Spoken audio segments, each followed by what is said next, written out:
What's up, everybody? As I'm sure you've heard, Andy passed away this morning. Unfortunately, at first they thought it was neurovirus, the stomach virus that's going around.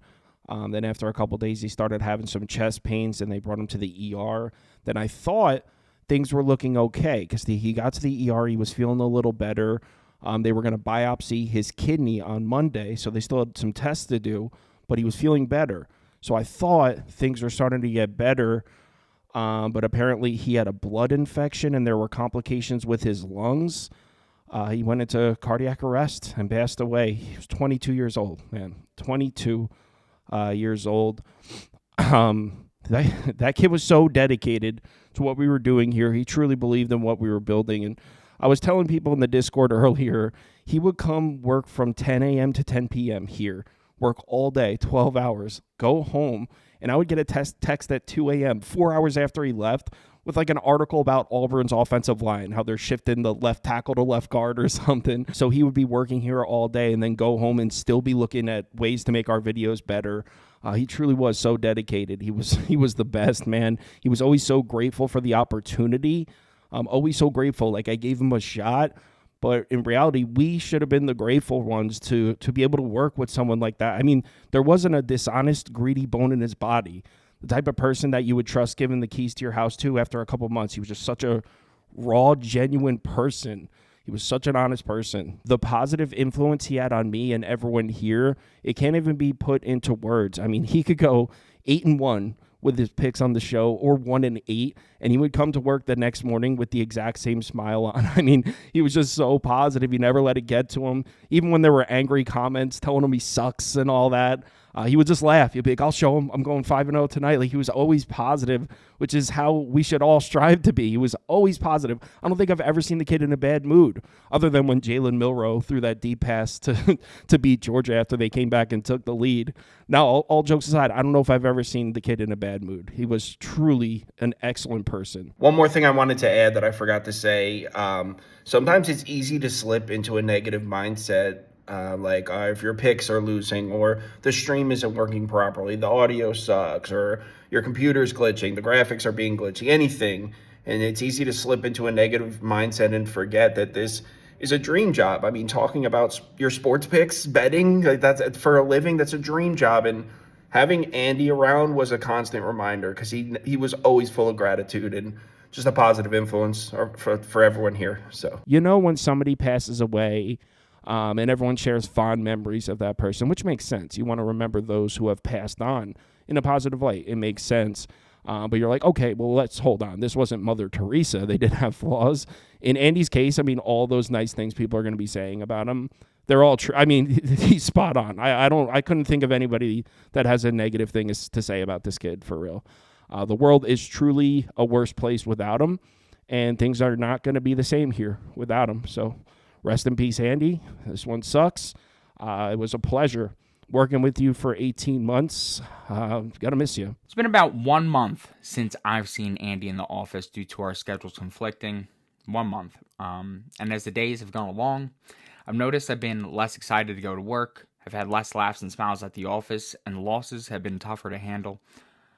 And I just think that speaks to the impact that Andy had the previous 17 months in the office that I had working with him. I mean, this guy was constantly the most selfless, joyful, and most unapologetically himself person I've ever met.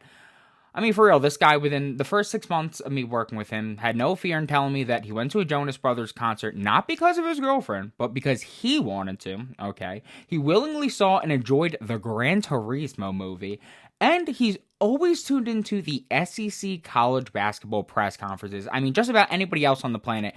And I'm attempting a bring back bullying campaign, but with Andy, I saw the joy and passion he had for each of those things, and I simply love that about him, because it was so authentically him.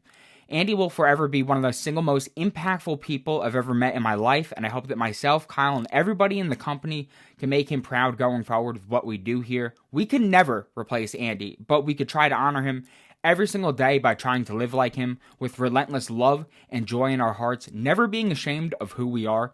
Although we never got a proper goodbye, Andy, I love you forever and always. Uncle Stevie and Soto are going to get us that ring.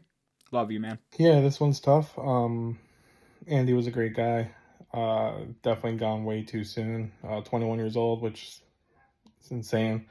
Yeah, he was always great at helping out people. If I texted him at 1 a.m., he'll be up for some reason answering my questions about work, and I'm like, "Why are you up, man? You could have answered this in the morning." Yeah, and his knowledge of college sports was ridiculous as a 21-year-old, someone that's half my age. College football, college basketball, he was just awesome. So yeah, he's gonna be really missed. Prayers to go out to his family. Love you, Andy. Truly at a loss for words right now, guys. I'm really, really going to miss Andy. Over the last probably 6 months or so, just before college basketball season started, we really started to talk a lot through text messages, getting ready for the basketball season and whatnot. And obviously, Georgia football was rolling as well. And his just positive attitude on an everyday basis just made it so fun to talk to him. It didn't matter what kind of shit talk you said to him. He always had a positive spin on anything.